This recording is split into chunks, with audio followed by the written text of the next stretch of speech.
Hi everyone, welcome to Series 3, Episode 5 of the Hidden London Hangouts. So I don't know about you, but Lockdown 3 is really pinching.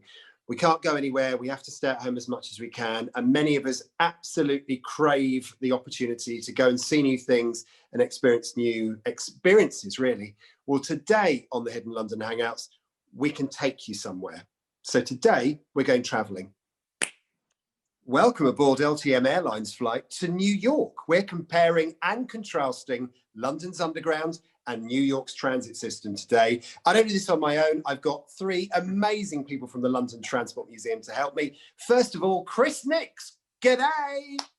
Alex, we managed to get out finally and go somewhere else. Look, I've even got a special mug. Oh, that's beautiful. Beautiful. You see, he's mug appropriate, you see. I love that. Well done, you. Siddy Holloway, have you bought props? Are you ready for our flight to New York? I haven't brought any pops, but maybe I should just switch my accent into an American one because I am so incredibly excited to be going to New York today. It's going to be a fantastic one. I have to say this, by the way, a friend of mine is a radio producer as well. And he said to me, I'm looking for a voiceover. He said, and I noticed Siddy Holloway. He said, it's not the same Siddy Holloway. On her voice tape, she's American. Yep, I do a lot of American accent ones because my granddad's American. So I do a lot of fun, sort of slightly Valley Girl things on different adverts. But I love that. And Laura Hilton Brown, do you like your eggs over easy?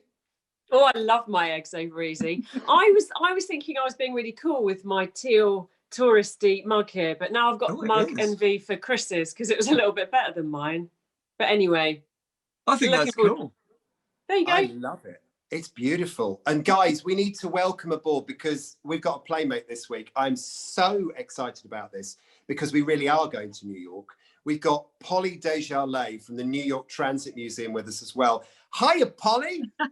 Hi, guys. Hi, Alex. Hello, Chris, Laura, and Siddy. So happy to be here from a really, really snowy New York City today. Oh, my goodness. And Polly, what I don't get is your accent isn't American.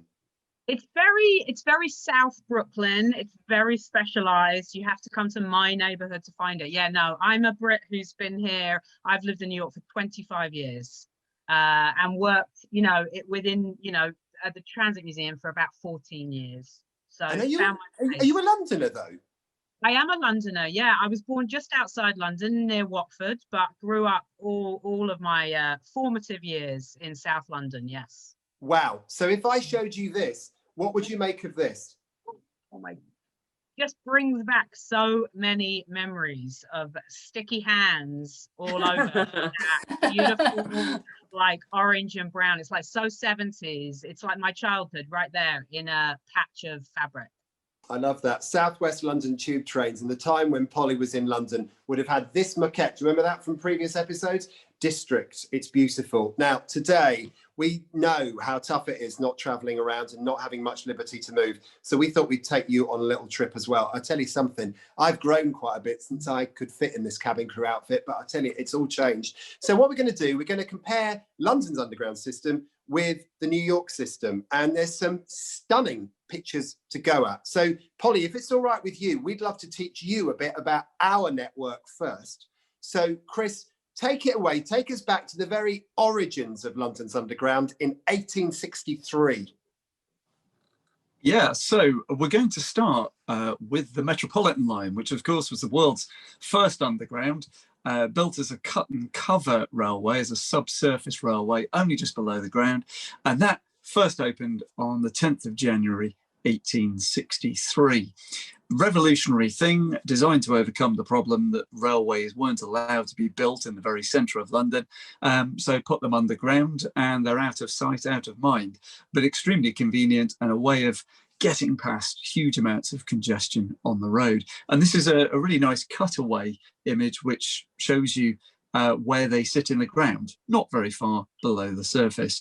Track in the bottom, brick arch over the top, put the road back on top when you're done, and you've got an underground railway. And the interesting thing is from that picture, Polly, and your Siddy can explain this, when you go to Baker Street Station now, you'll see that there are these big sort of brick shafts into the ceiling area that are lit. They look beautiful now. But Sids, that was where the smoke went from the trains, wasn't it? Yeah, so they were blowholes essentially, because of course there wasn't, any locomotives weren't electrically, didn't run by electricity at that time. They were steam run locomotives. So you had to have a way to let the smoke and the steam from the actual trains escape from the tunnels without, suffocating everyone trying to get on them. So what you see there are basically the blowholes. And there are still a few of those blowholes around London, but of course we don't use steam powered locomotives anymore and haven't done on the network since the 1960s. Except for a few times that we've used them as a kind of commemorative visits of the steam trains by the London Transport Museum. But yes, they're basically blowholes. Beautiful stuff, beautiful stuff. And Chris, were they quite sort of primitive services when it all kicked off? They were. I mean, they were. They were a little bit more regular than normal trains. But this was the first time it had been done, so there was a lot to get used to. All of that enclosed space meant that the stations were quite smoky and steamy, as City says, when we've run special steam trains down there, even with just one loco, it does get quite heady down there quite quickly. So if you imagine all of the services being run with a steam train, that would have been quite potent. But here's another illustration of it that gives you an idea as to what it would have been like with the lamps and the light streaming down from above before that was covered over. And also one last thing just to highlight is, can you see that the tracks have got 3 rails rather than 2? Yeah, what's that all about? Well, it was designed to be compatible with the Great Western Railway's locomotives and trains, which were a broad gauge, so they were bigger. And so it had a dual gauge track, so you could run both standard gauge and broad gauge on there. And that meant that Great Western Railway trains, especially freight, could be brought through the lines. I never knew that. I never knew that. And the thing is, Law, from that picture, I don't know what you think, but it looks classy and incredibly inviting down there, doesn't it? I was just thinking the same thing. I mean, I've only got a really small picture of it on my phone. I really need to sort that out so I can see these images better. Here he is, zooming in. But it does look, it looks classy and elegant, and it's got a little kind of touch of glamour with the outfits and how much space there is on the platform, and there's no crowding, and I can imagine everyone just being very polite and nice to each other as well. See, Polly, we were already social distancing right back then. Absolutely. It's so funny when I look at this picture of this station from 1863, it reminds me more of the brand new stations that they just built in New York on 2nd Avenue in the last 3 years than it does an original subway station from, the turn of the century. It looks so spacious and so pleasant. I mean, I wouldn't mind waiting down there. I wouldn't mind wearing one of those outfits too. I'd quite like one of those lights hanging in my dining room, to be honest. I know. I know. I was just thinking these would have been gas lamps, wouldn't they? They would have been just gas lanterns hanging in a kind of glass globe, basically. So somebody would have had to go and light those at the sort of start of the day, but before services started running, and then turn them off at night when they stopped. Which there's so many sort of jobs that Victorian London had that subsequently died away, but it's very interesting. I love that red dress, or the white and red dress. I would wear that in a heartbeat. Beautiful stuff. It's beautiful stuff. And don't worry about the gas lamps. We can poke a bulb in there. Don't you worry. I'm capable and qualified. What else we got then, Chris? Well, the station might have looked glamorous. The test train before they opened was slightly less glamorous. Bolted some seats into some wagons and went for a jolly ride. Oh my gosh. Incredible. I mean, in some ways, it's almost as comfortable as it is now. They literally are just wagons. Wagons, aren't they? New York did exactly the same thing. They had all these, when they wanted to test the track, they put everybody in what looks like a packing crate.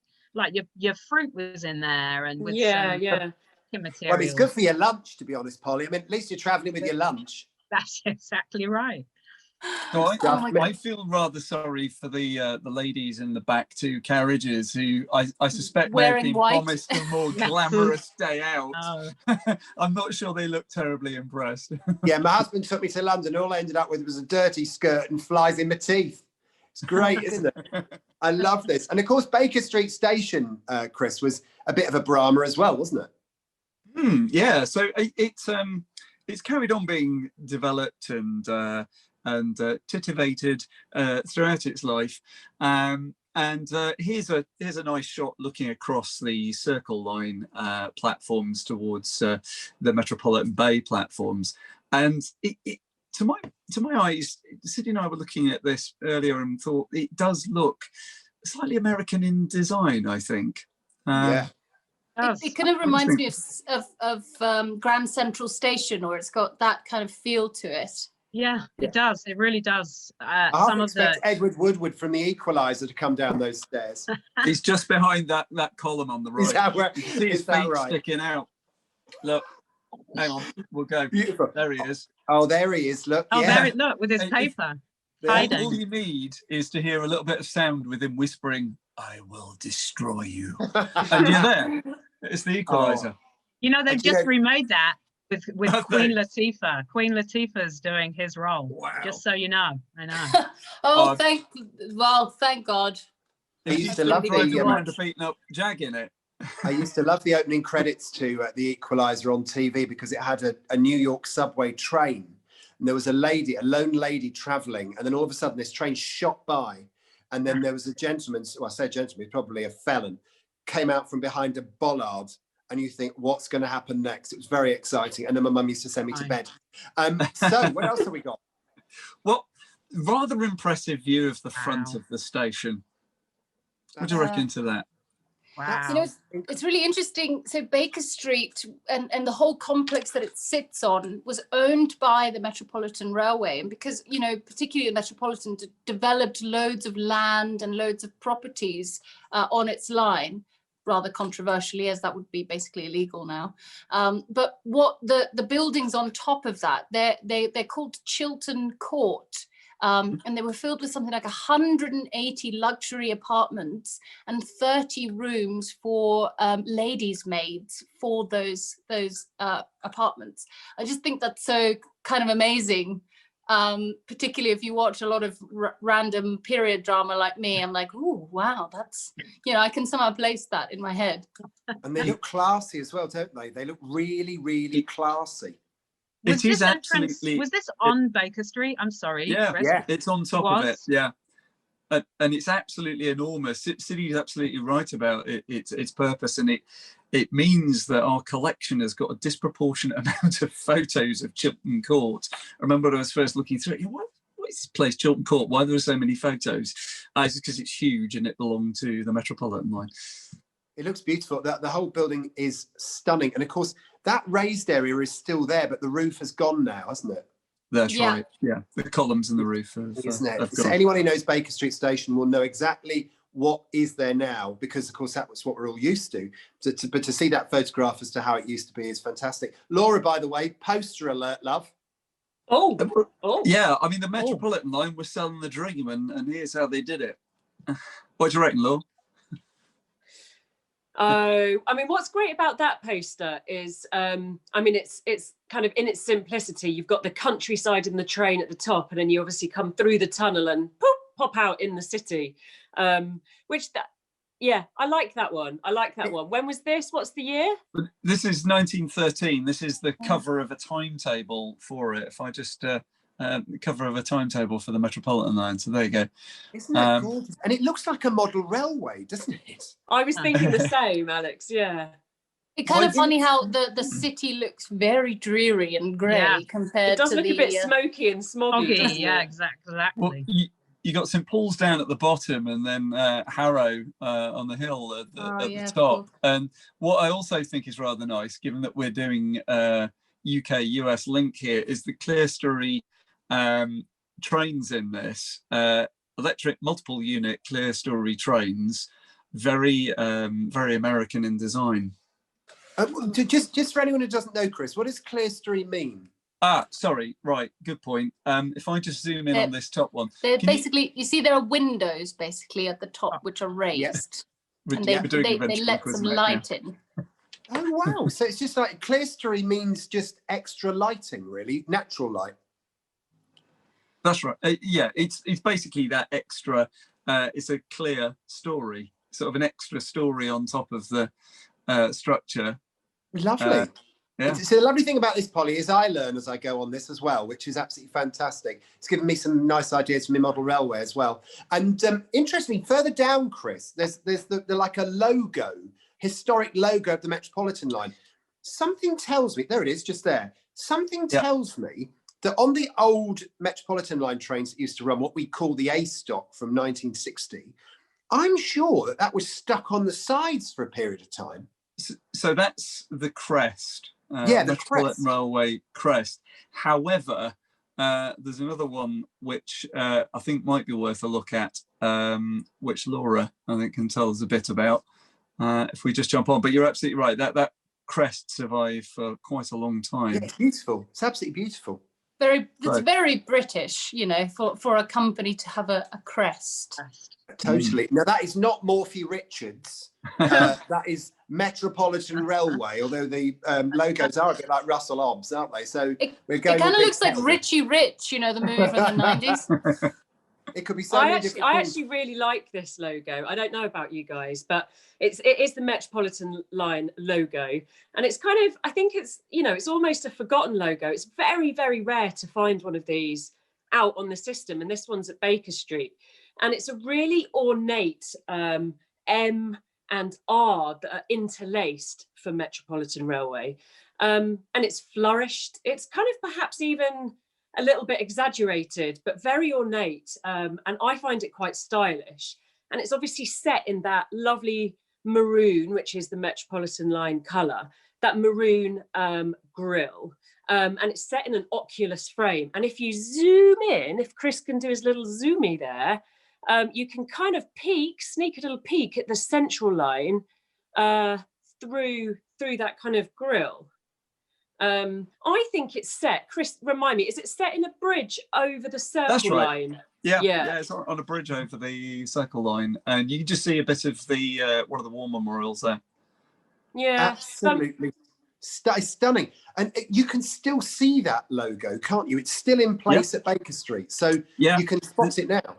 There's a few, actually. I think we'll probably pick up another one in Patreon, but it's one of those things, as Laura says, they're so kind of florid and embellished that they almost sort of disguise themselves. You have to know what you're looking at to realize what it is, and therefore they do hide quite well on the structure. So yeah, there are a few more to find.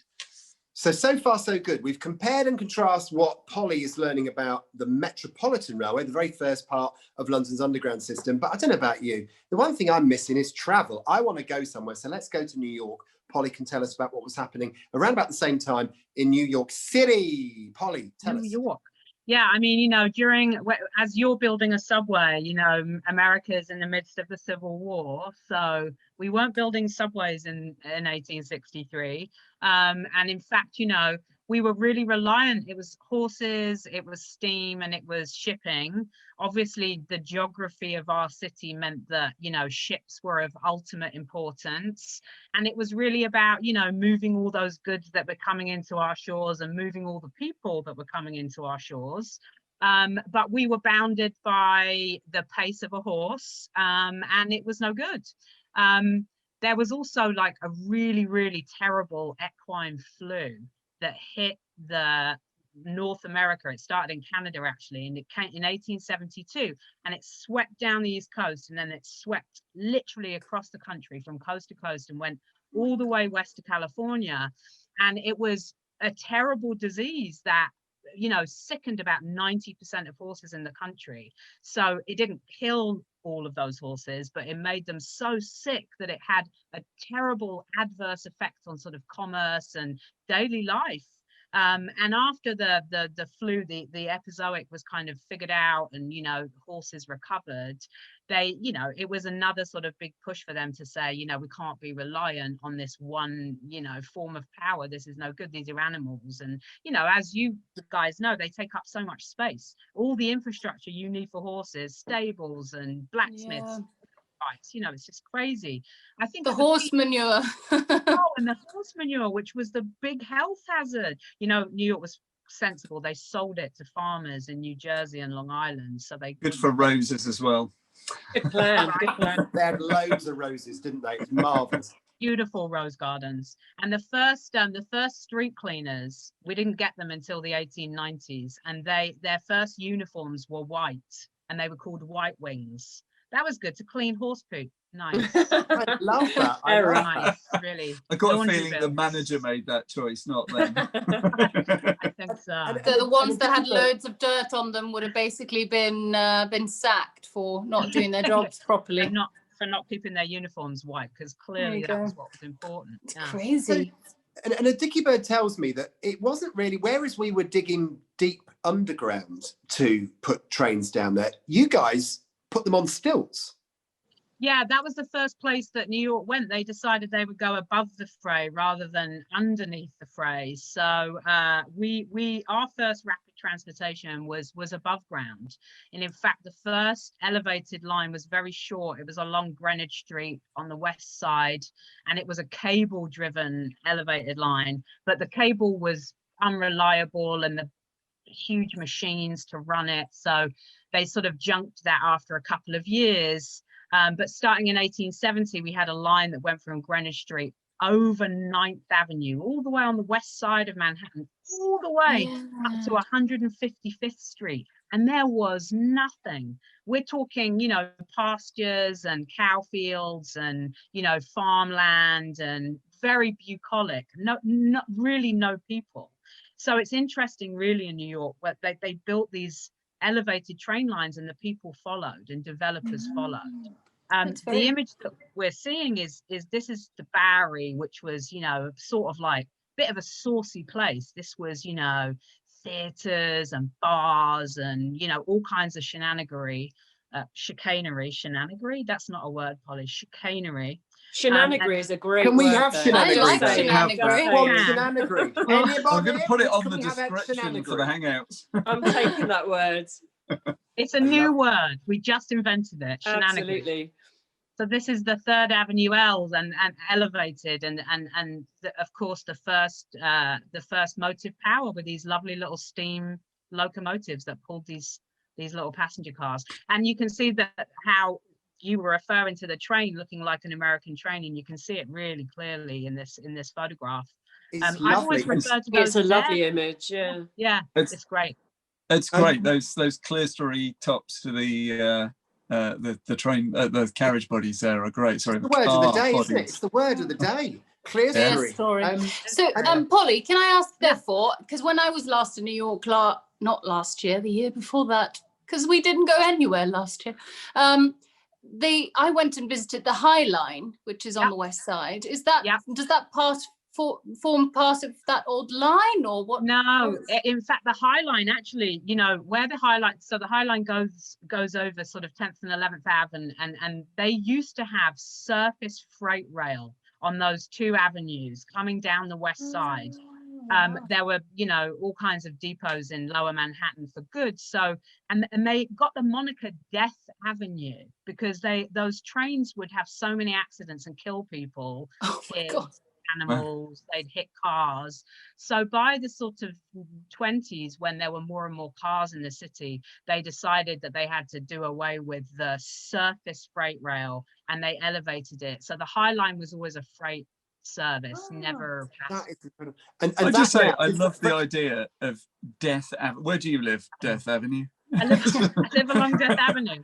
Where do your kids play? It's quite nice for a street in New York to actually have a name, because normally it's east and west and it's numbers, isn't it, really? I mean, the geography of New York fascinates me anyway.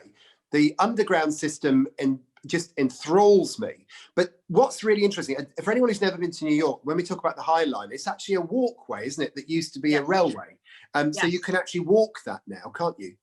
Yeah, it's beautiful, and they keep extending it. And the northern end of it is a place called Hudson Yards, and which is this incredible complex that they've just built. And they put in a new subway station there, the Hudson Yards station on the number 7 line, which was a very recent extension of that line. So that's a fantastic station, very deep compared to most stations in New York. It's about 120 feet deep, which is really deep for New York. And you've just hit on something else as well, Polly, that all of your lines are numbered, aren't they? Where we've got the Northern, the Piccadilly, the Central, the Bakerloo, and all that. You've got numbered lines, haven't you, in New York? We have numbers and letters. Yeah, we have two divisions. So you have the letter lines and you have the number lines, and they have historic bases as to why one's numbers and one's letters, and we can talk about that. Oh man, can I just say, by the way, guys, would you not agree? It's so nice to see somewhere else other than the places that we're so used to. Chris, show me another picture. What have we got? Alex, forgive me, before we move on, can I just ask Polly about I've been dying to ask about the support stanchions underneath the track beds there. Those girders look incredibly delicate for the amount of mass that's on top of them. Do they have problems? One-legged track. The very first line was a one-legged track, and as far as I know, the one went over at 9th Avenue was 2 legs. So I don't think so.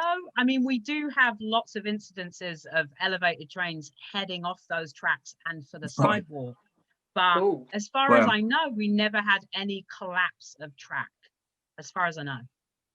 Right. Okay. Thank you. Yeah, Curiosity.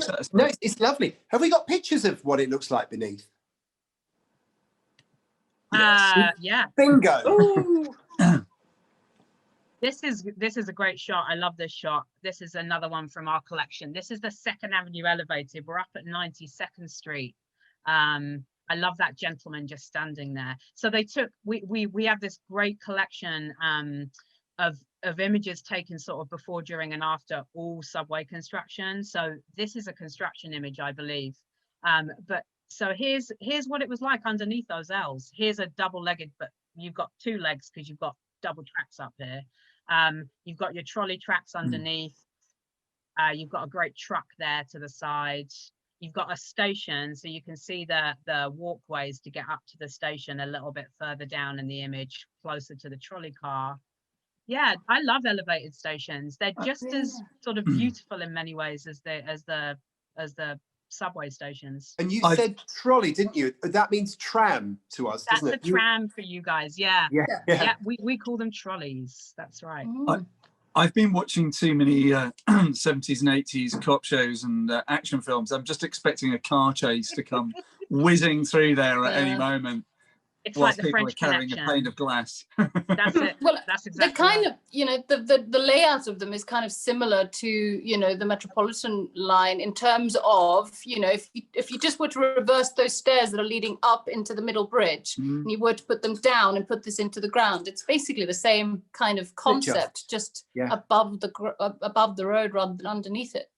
Right. New York had the good sense not to put its trains in the sewers. Excellent. Show us another one, Chris. Unlike Let's us. have another photograph.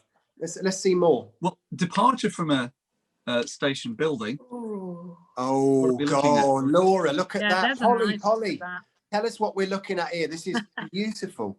So this is from South Ferry Station. This is from the original South Ferry Station. There have been a couple of stations on that site now.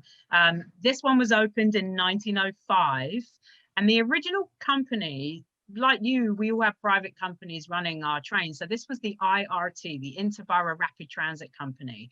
And when the city decided they were going to build this subway system, the Rapid Transit Commission hired both the chief engineer, this man called William Barclay Parsons, and they hired the architects who were going to, develop the first line. And these are the kind of really sort of ornate decoration that they decided to put into some of these stations. And the idea was that each station would be different and distinct from each other, and that whatever sort of design and motif would give you some sort of indication of where you were. Now, it's sort of up in the air whether or not they did that because they were thinking about the riding public. Were they thinking about all those immigrants that you know, couldn't read English or couldn't speak English, something like that. What were they thinking about giving people clues? I don't know, but you know, they ended up giving people clues as to where they are. So South Ferry is the very tippy bottom of Manhattan, and it's where you go when you want to jump on the ferry to Staten Island. It's right next to Staten Island ferry terminal. This is a sloop. I understand it's a sloop kind of, you know, boat. And of course, you know, a good railway connection to the Staten Island ferry is that Cornelius Vanderbilt, his first job was running the ferry between Staten Island and Manhattan. Wow. Do you know, I am loving this. I'm absolutely, it feels like my horizons have just been broadened. Laura, they've got your blue on those tiles as well. Do you know what? I was just thinking that there's a lot going on in the kind of centre. Obviously, your eye is drawn very much to the centre of that picture, which is lovely with the boat. But I love how it just becomes more simplistic the kind of further out you go, and it just finishes with that kind of blush pink mosaic to the white tile. And does anybody else think of the kind of emerald green, a Kansas leaf with that top banner of maroon tile? I've been there? Sat here all the time thinking exactly that, Laura. Yeah, just Isn't like so for our American viewers, we normally find ourselves talking about the Leslie Green stations in the Underground, which have a green relief tile with either a acanthus leaf or pomegranates on the border tiles. So yeah, it's lovely to see it done in the same colour as the outside, or similar colour to the outside of our stations. Yeah, that's what I was thinking. What sort of years did these stations open, Polly? So this one opened 1905. So the first, you know, it was within, this was contract 2, I think, but this was within the first, you know, the first 5 years of construction. I mean, I love the heavy ornament, but you know, one of the problems with these is they were so difficult to keep clean. I mean, maintenance of these things was really hard. And actually, it was really only the first company, it was really only the first architects who were, you know, when did they stop being system architects? I think 1906, maybe 1908, but this was it. After this, we went very flat. It got much easier to maintain. But yeah, it's gorgeous. It's stunning. It's stunning. Now, we talk about numbered streets, and it always makes me laugh. 42nd Street is obviously one that everyone's heard of because of the West End in London, certainly, probably where we've been exposed to it. But there's also 242nd Street, and we've got a picture of that, haven't we? Oh, look. Which isn't, well, this one's actually the Brooklyn Bridge, which is fine. This is Park Row Station. So this is traffic coming off the bridge in Manhattan into this massive structure that sat at the end of the bridge. When the bridge was, you know, when the bridge was built, this was literally the only physical connection between Long Island and Manhattan. And of course, it carried public transportation. It carried cable cars, then it carried trolley cars, carried elevated trains, carriages, and always walkers. There was always a way for people to walk or cycle across the bridge. But there's no public transportation over it anymore. I think public transit literally ended with the last trolley service somewhere probably 1950, sometime in the 50s. And now it's just walking and cars. Yeah, I've walked across the Brooklyn Bridge. I'm sure you guys have as well. Yeah. Totally. Yeah. Amazing. And what a lovely photograph. So that is our first sort of potted history of where it all began in, hang on, what's that? So this is 242nd Street. Okay. This is the very, very end, so the very northernmost point in the Bronx of the original line. So this is where the 1 train comes into today. It's a beautiful, elevated Victorian Gothic revival structure. I know this is in black and white because this is from the 20s, but if you could see it today, it's really brightly colored. I think it's red, actually. And it's just delightful. And it's actually it's the survivor. There's no other Victorian revival Gothic stations, terminal stations left anyway. So this really looks almost the same today. It would be hard to... The one isn't elevated though, so do they have to actually rise up into on top of that? Yeah, so when the one goes through the deepest stations through a section of Manhattan called Washington Heights, and they go through a piece Fort George, which are literally the deepest stations in the whole system still today. And when they come out of Fort George, they come onto an elevated structure and they stay elevated until they hit 242nd Street. You talk about Washington Heights, you know, I'd love one of those roller blinds off the front of a subway train. I'd really, really love one of those. I mean, there's absolutely He's no just end trying to get his that. order in. Oh, yeah, exactly. Just keep that I'll one see in your what I mind can there, do. Polly.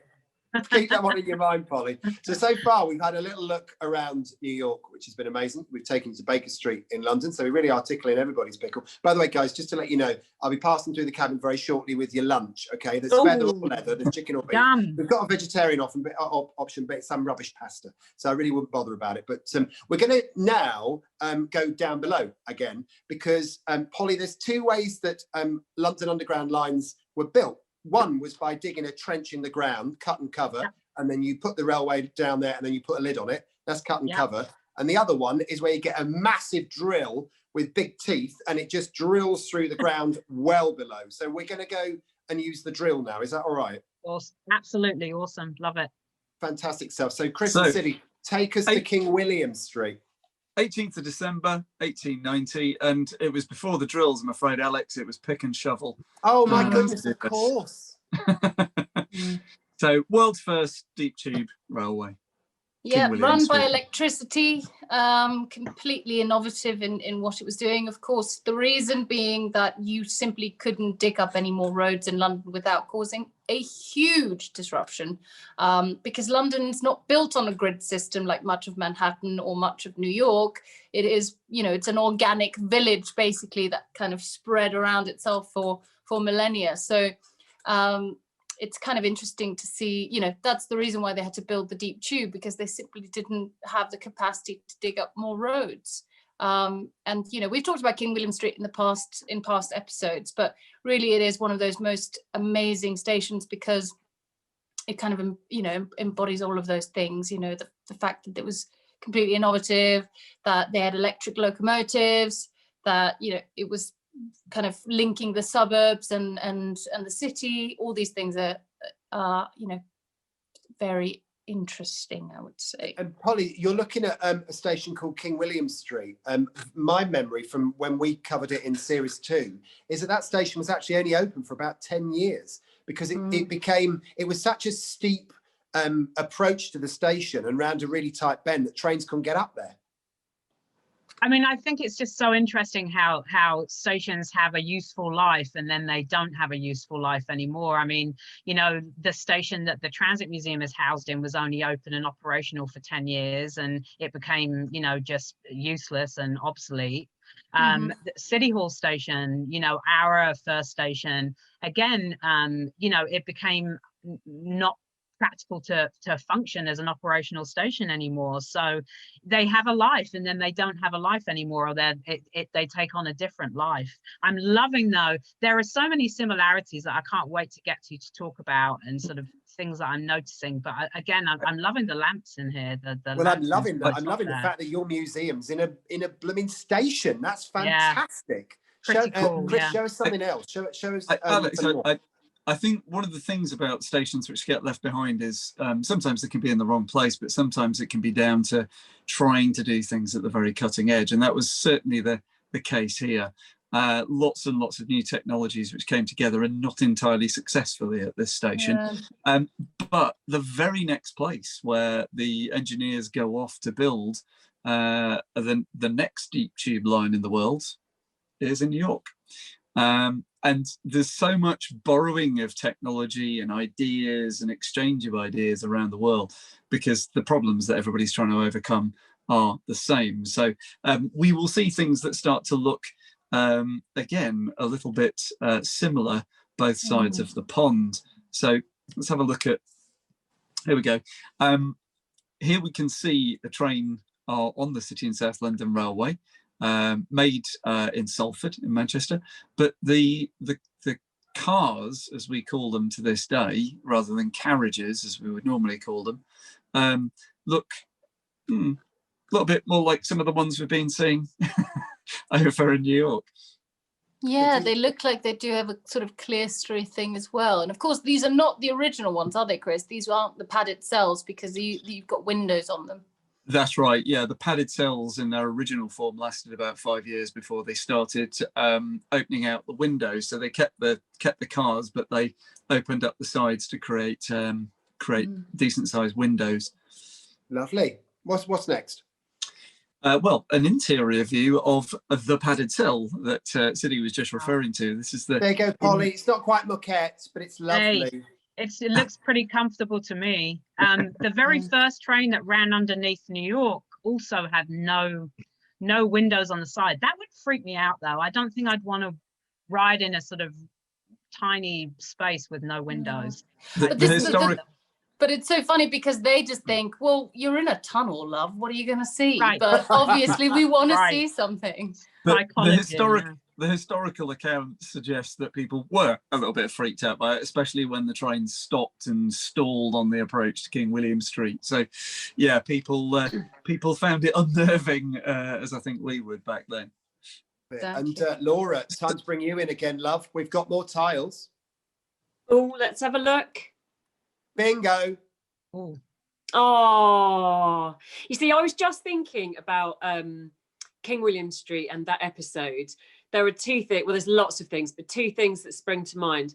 One is that it was the first time we all got out and about and back onto the streets of London to go hang out, right? That was the that was the episode.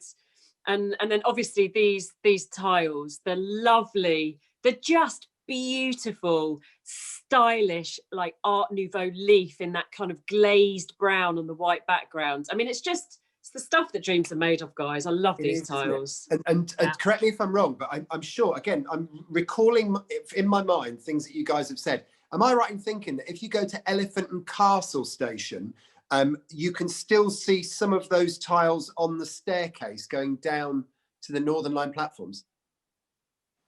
Don't know if they've had some upgrades. You used to be able to see them, but I haven't been there for quite some time actually, so I don't think so. But they used to be down there, because we had someone who watches the Hangouts write to us and say that when she uses the stairs, she can still see them. It's fascinating to imagine that might still be there. I mean, God, my goodness, why have I not seen them before? Because I'm too lazy. I'm not sure if they survived. Sorry, I'm like City. I'm not sure if they survived the last refurb. Good news if they did. Of course, you can see these on one of our tours, physical tours, Moorgate. And if you want to see more of these, well, of course, we have our virtual tour of King William Street as well. If anybody is out there and knows where they've seen them, take a photograph and send them to us, because we'd love to see. We'll give all the details at the end of the episode. And we're big on shafts here, aren't we, Mr. Nix, on the Hidden and there you are, King William Street doing its current duty, acting as the access point for the bank extension project. So yes, that Polly is how we treat our beautiful historic stations. We drill an enormous hole through them and use them for keyhole surgery. Make them into air vents. Well, you got to do what you got to do. It does make for a cracking virtual tour, though, the combination of the oldest and the newest. Phenomenal stuff. What do you think so far then, Polly? What do you make of what we've shown you so far? Oh, I think it's amazing. It makes me feel like I definitely need a trip to London to learn more. Clearly, we need to do an exchange. Oh, I think so. Up for that, totally up for that. Yeah, we could do Tube Erasmus, couldn't we? This would be amazing. It'd be absolutely wonderful. So we've shown you a bit of London. It is a bit of a show and tell. So we'll be passing through the cabin with duty free a bit later on. Can recommend the one that I'm wearing at the moment. It's very, very nice. It's some Oda chip fat. And so we're going to go to New York now, and we're going to have a look at some trains, because one of the things that we like to talk about is the stuff that goes on within the trains. And obviously moquette has been a big part of our conversations in previous series. But look at that. Polly, tell us what we're looking at now. Well, you are looking actually inside the Transit Museum. So this is a shot of one of the trains on our platform. And this is an elevated train known as a gate car, with those lovely open vestibules, and those black gates that you can see at the back there. They would have opened and closed, to try and stop you from literally falling out of the train. But yeah, this is one of, we have about 22 vintage cars on the platforms from all the eras. So starting, you know, our earliest car is actually the middle one of these three, which is from 1904. And then I think how old is our latest train? It's about my age. It's from like the late 60s. This is probably the fan favorite though, because you can ring the bell, and because it's just so different to a subway train that we ride on today. And you know, the seats bounce, which they don't in the subway today. So we do that a lot. We tell children a lot, we love you, please try not to bounce on this seat. Oh, nice. We went Same to issue with our 38 stock. Yeah, there's a lot of Very bounce on the bouncy 30. seats. And it also as well, Polly, when you're next in London, it's very shortly, I don't know how long they've got to run now, but the Bakerloo line trains, they date all the way back to the 1970s, 1972. And they've got one heck of a lot of bounce on their seats. Proper bouncy. They're great. If you sit down heavily next to somebody else, you can make them bounce up. Yeah. Oh, I could do that. That actually happened to me. Yeah. Listen, I've got the bum to do it, so I can do it. A little kid better not sit next to me. I'll be pinging them off. I love this.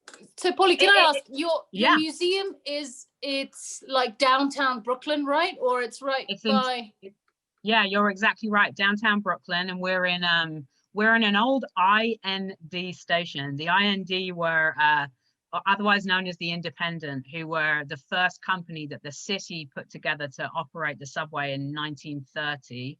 So we are an old IND station that became decommissioned.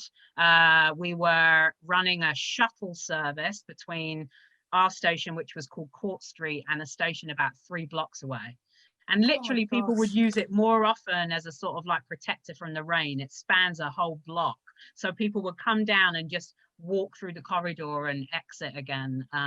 So after 10 years of just low enough ridership, the big plans that were thought about when they built the station just didn't come to fruition. And so, you know, it closed, it became decommissioned, and it got picked up as a museum in 76.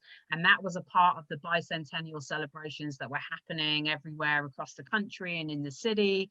And they really wanted to do something to celebrate transit, because it's just an incredible system, an incredible engineering. So all of these transit authority workers actually, who'd sort of been squirreling away old train cars, vintage things, and sort of hiding them, said, oh, now we've got a station, let's put on an exhibit to celebrate the bicentennial. We were supposed to be open from July the 4th, 1976 until Labor Day, which is the end of the summer, 1976, and we're still open. That is amazing. That is amazing. And I'll tell you something, what's really lovely about this, and we've hinted at it a couple of times, is that lockdown is really, really focusing our mind on places we want to travel to when the restrictions are over. I'm telling you, I'm making a beeline for New York when this is all over. This place looks amazing. Show me another picture of another train. This Wow. is the interior of the train we just looked at from the outside. So you can see the Court Street through the window, actually. That's the enamel sign that hangs from the ceiling of the station. And then, you know, our seats, weirdly enough, and we get asked this question all the time, and maybe you guys can help me answer it, is we have rattan, like bamboo, covering our seats, woven bamboo, which was terrible. It was terrible. It broke all the time. Polly, we've got a small section. It's the only surviving section of gate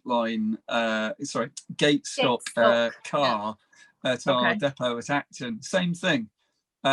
Sat in it about 4 or 5 weeks ago. Exactly the same thing. Yeah, and it's kind of like, it gives you sort of a sense. It seems more kind of I don't know, tropical or oriental. It's got sort of like maybe like India or it's like or popping somewhere into sort Lombok, isn't it? It's like going into Lombok and getting a chair for the garden. But it's rarely hot enough in either country, I think, to I don't know. New York summers are pretty brutal. They can get pretty steamy. Yeah, that's right. Sticky, but I was last time I was in New York. I went for a long weekend. It was beautiful. In fact, I spent most of it on the 29th floor of the New York Palace Hotel, but that's another story. It was just the greatest of times, but it was incredibly hot down in the subway, in the metro. Is how Is there any way that they can control the temperature down there? Because they try all sorts on the London Underground, a bit of air conditioning, a bit of blown air down into the tunnels. What do they do in New York? You know what? They don't. I mean, you just suffer through it. I mean, you know, even the museum is brutal, and we don't have trains moving in and out of our station all the time and venting the air conditioning and everything else. So I don't know. No, there's nothing. You just, it's awful. You just suffer through it. At least the trains are air conditioned. So you just long for that train to pull in and you get on and then you're, you know, and if the train, right. if the car's empty, you know, there's a big problem. Yeah. Either the air conditioning isn't working or something else is happening. So you've shown us, Polly, some of the lovely pictures of your trains. Would you like to see some of ours, a little taste of home for you? I would certainly love that. Mr. Nix will oblige, I'm sure. Well, this is one which is in our museum in Covent Garden, and this is the other end of the padded cell, which retains its gate arrangement basically, and the platform at the end of it. There's some similarities, aren't there? Sure.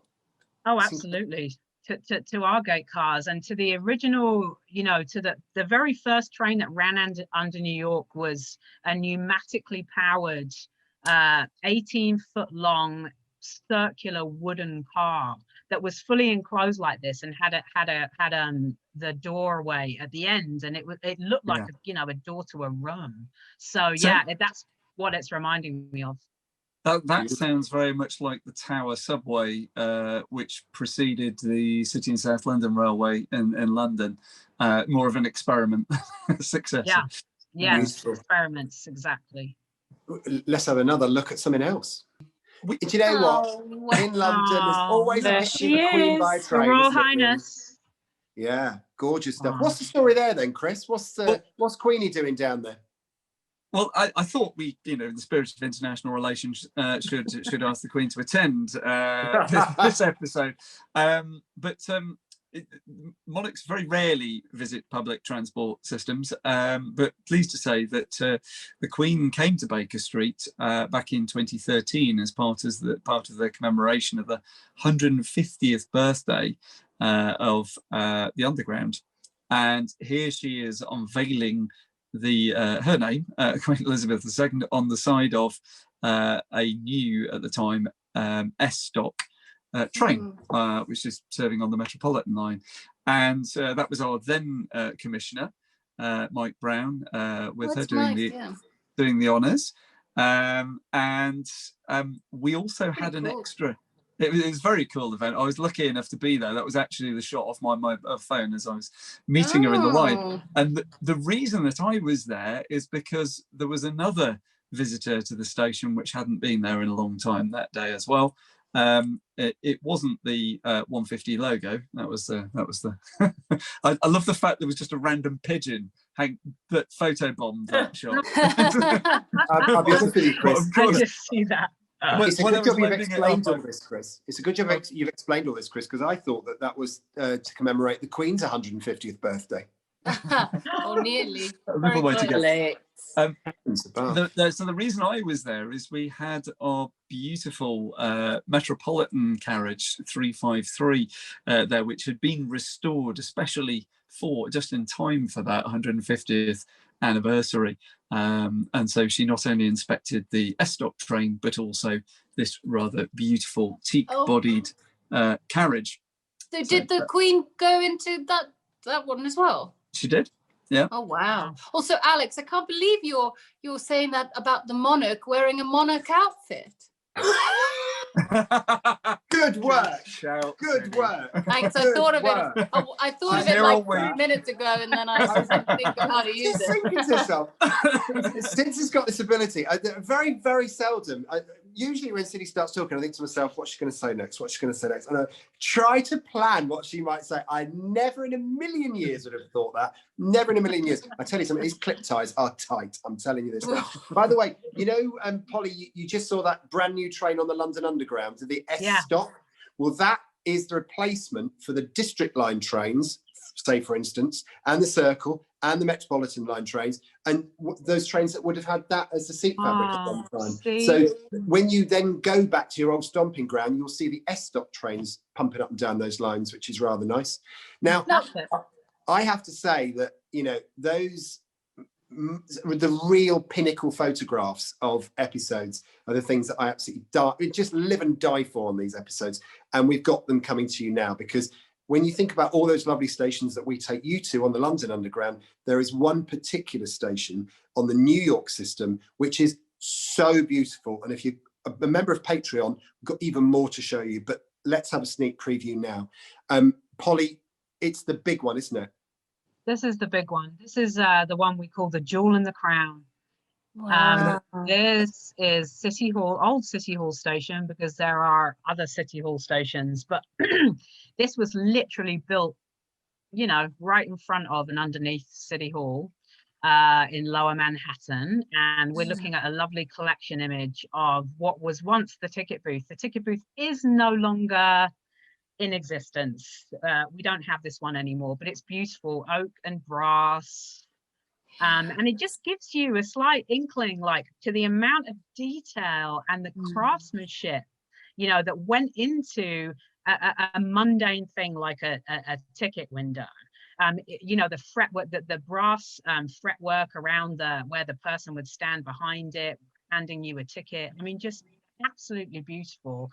And then, of course, it's in this lovely little control house, which you would have entered and exited from when you came into the station. There was only one way in and one way out. But it was glorious, and you stepped in there, and I heard the word elegant when you were talking about Baker Street, and this is really the most elegant subway station in the whole system. It's completely unique.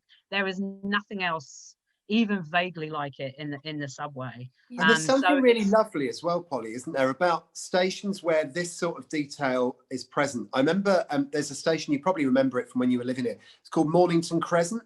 And in the 90s, it closed because it just needed so much work doing to it. And there was a possibility it was never going to reopen, but the local campaign made sure that the work was done on it and it was improved. And now it's back open again. It is one of the most stunning stations because the tile work is beautiful. The platforms have been retiled in the most exquisite way, but also looking at that ticket booth, the woodwork throughout the station, and it might just be fire doors midway through a corridor, are so ornate and so beautiful. Anyone who's in London, if you get the chance to go to Mornington Crescent, it's probably one of my favorite stations. It's absolutely gorgeous, and it's so nice to see this station in New York as ornate and beautiful. Polly, so you mentioned earlier that it simply just outgrew its function, and when did that happen? Because I mean, it's so gorgeous, and clearly so much work put into it. Yeah, absolutely. Well, it's a very it opened, of course, in 1904. It was the jewel in their crown of the IRT. But the problem with the station is it's a very, very curved track, and it's very short. So it was big enough to fit a 5-car train, which was great. That was the length our trains were when they first started to run. And there was a special barrier up along the edge of the platform that had openings where the doors would have aligned with. So it was perfect for the first few years that it was operational. But one of the most unique and wonderful things about New York system is that they built, an express and local system. So we have, sections of our system where we have 3 or 4 tracks because we run express trains. And truthfully, over time, you could only get local service from City Hall. And the next station down the line was Brooklyn Bridge Station. And you could just pick up an express train from Brooklyn Bridge. So it was a sort of combination of not being able, most of the subway system, the original stations had to lengthen their platforms as trains got longer. You were completely unable to do this at City Hall because of the curve of the platform and because of how close Brooklyn Bridge Station was. So you couldn't elongate the platform, which made it difficult. We did have other stations where, you would have to move to the front 5 cars in order to exit the train. And they didn't really want to do that with City Hall. So it was a kind of combination of like trains got too long. It was too difficult to open the doors. We started to put doors on the sides of the car, and we didn't have gap fillers at this station. So combination of stuff. Closed December the 31st, 1945. Wow. Interesting. It's have we got another photo of it? Yeah. I was just going to ask, Polly, do the trains still go through it? Yeah, it's still used. So it's a very interesting place. Back in the 90s, my understanding is there was a lot of talk about perhaps this becoming an annex of the Transit Museum. And then, of course, we had 9/11 and other things happen, and security became very important. And once upon a time, you could walk up to the steps of City Hall, but that privilege got taken away. And now, where the station physically is, there's nowhere we can't get people in and out of the station anymore from the street. The only way you can get in and out of the station is from a train. And in fact, they use City Hall to loop the 6 train. So the 6 train, which is one of the original services along that line, has to turn itself around through City Hall, so you can see this station. Oh my God, that's so cool. Polly, you ride through it. There is a way to see it properly, though, isn't there? Oh, you have to come with us. Yeah, you have to come on a tour with the Transit Museum. We're the only people. So this is a shot that I took on one of the tours I led. I've been leading tours there for about 5 years. So this is facing, so we're facing the southbound track. So the train would come in facing us and loop through. And it gives you a little taste of what you can see. Some nice greens, some nice cream, some lovely browns. The kind of the vaulted ceilings is just amazing. The vaulted ceiling's incredible. That glass work is so interesting. Totally. Yeah. And Laura, look at the mosaics around the City Hall thing. I know. I love everything about this shot and the previous one as well. Just the archway and the curvature, and just how it all kind of fluidly, like molds together, and it just looks like it flows. And just the lovely ornate window, the circular one in the previous one, and here that kind of archway again. I mean, phenomenal architecture. And Polly, it's making me really nostalgic for our station tours now, hearing you talking about yours and just how lovely it would be to go on kind of each other's tours. But I know that you've actually been on one of ours to Aldwych, haven't you? Which is phenomenal. I'm so lucky that I happened to be on a fellowship at the London Transport Museum back in 2014, and a colleague and I got to come down to Aldwych Station. It was I mean, I get chills when I think about it.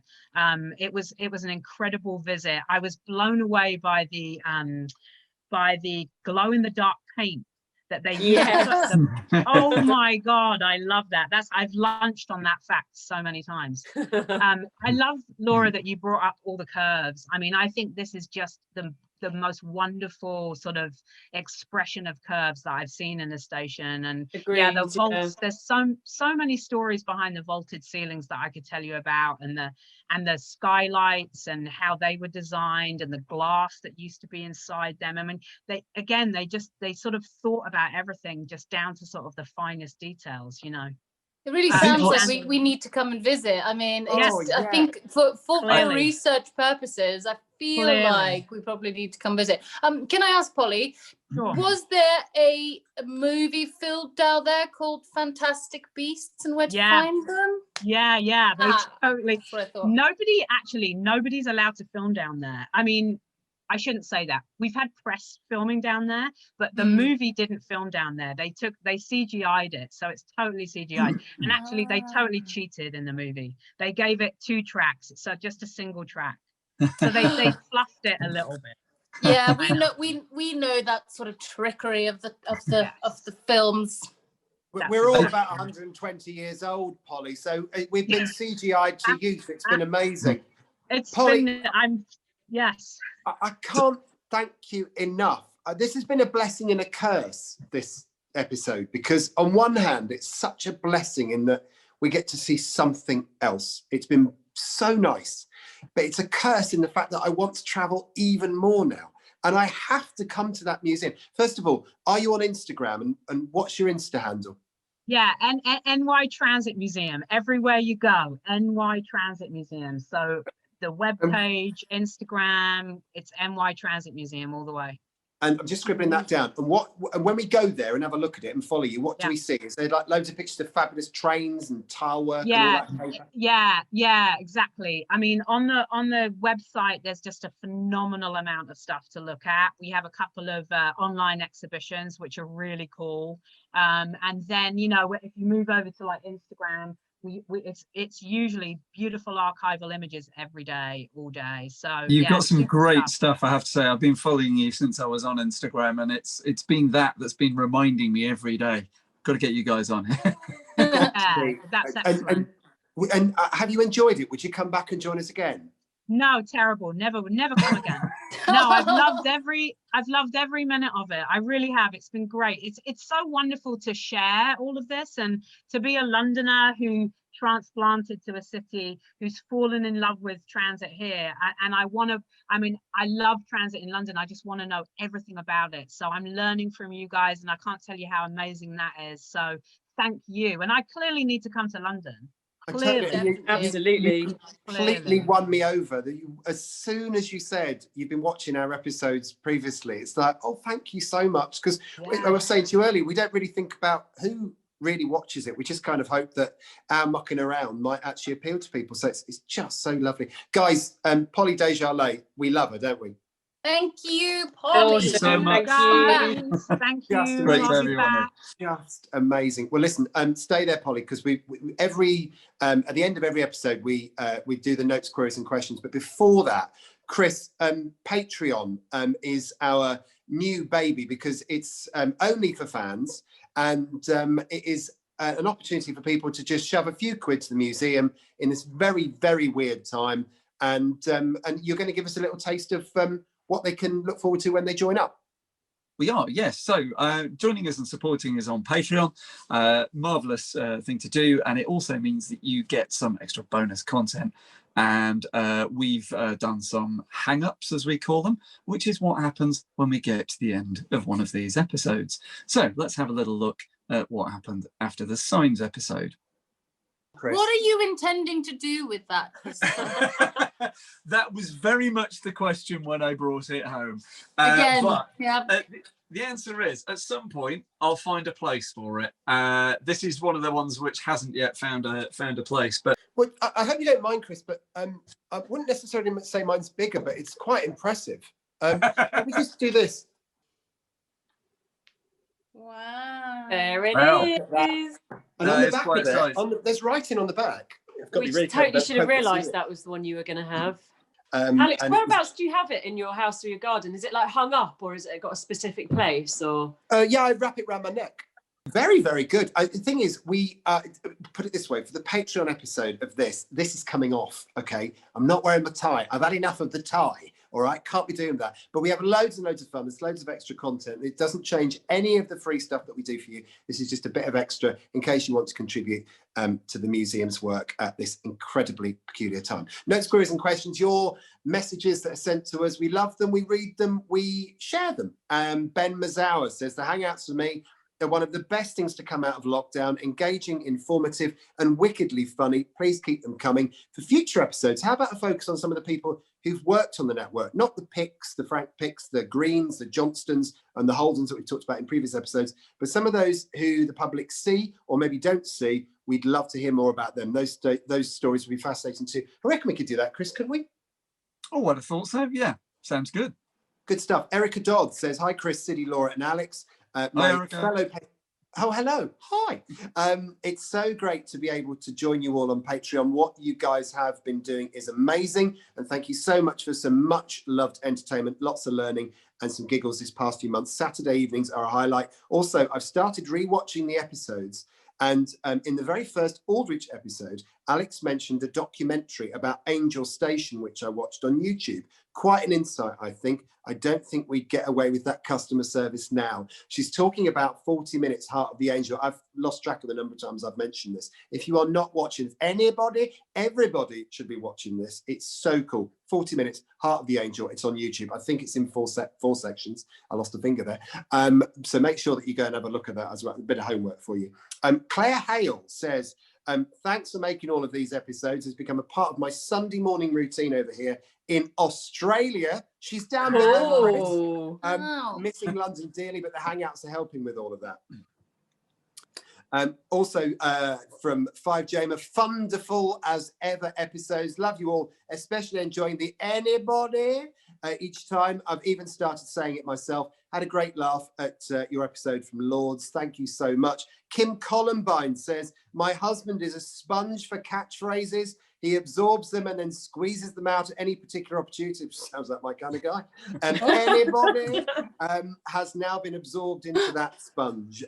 Also, Eleanor from the London Transport Museum messaged me and she said, I spotted you on Hampstead Heath yesterday, but you were too far away to say hi. If you see any of us out, especially after lockdown, come and say hello. We'd love to say hi back. Absolutely. It's so fun. Never shy away. Thank you, Sids. And also, David Smith says, thanks for another great show. I have a new lamp now for you on a Saturday, Alex. Have a look at this. Get in. Wow. How cool is that? I'm loving this. So, Been busy. David has made out of acetate, basically on a printer. He's printing me a little bar. Now, Chris, it rise to the occasion, my love. You need to do that as well for all of us. Is he backlighting that with his monitor? By the look of it. Well, of course, I'm better off with backlight, Chris. Always. We do have to be careful with these things, of course, because we don't want to get done for roundel infringement. Our light boxes are all officially sanctioned and blessed by the commissioner. But yes, I can see that's your new screensaver, isn't it, Alex? It's lovely. I was turned on by the boss of the London Transport Museum, if you remember in Series 1. That was wonderful. Rosie Riley, Richard. Hello, Richard. Dad Richard. He was the guy last week who talked about Nightingale Lane and Clapham South. I'm really sorry I mislaid your name. So hello, Richard. Big hello and lots of love from all of us. And also on Instagram, this is quite a quirky one, various multiple units on Instagram, says, on episode 6 of season 1 of the Hidden London Hangouts, running a bit behind, but absolutely loving it. Fantastic series. And Carol Holt. Now, do you remember last week, this was the wife. Carol. Yes. Absolute legend. Yeah. Now, Carol allowed her husband to put an enormous amount of tube signs on the walls as they go up the stairs. And I said, Carol, you keep a lovely house. You must have a big feather duster. Carol has replied and said, just to clarify, with the dusting of the signs, the conversation went, you put them up, you dust them, which I particularly love. And finally, Laura Rigsby has been rewatching old Hangout episodes and says at the very end of the Highgate episode, Mr. Nick says to Alex, looking forward to seeing you down below next week. Payback. You see, that's when I thought we were going to do the Australia episode the following week. That's funny. Absolutely. And what was never put on the episode, of course, was the fact that immediately after that, on the credit roll, we all fell about laughing. See, some of the things, they are really meant for Patreon. Maybe we'll do that for the 1-year anniversary. Thank you so very much. Polly, thank you for joining us. You were just lovely. Well, thank you for having me again. It was awesome. I can't wait to do it again. Fabulous stuff. Laura Hilton Brown, we love you. You're looking gorgeous, by the way, and thanks very much. I thought a bit of tiles for you today.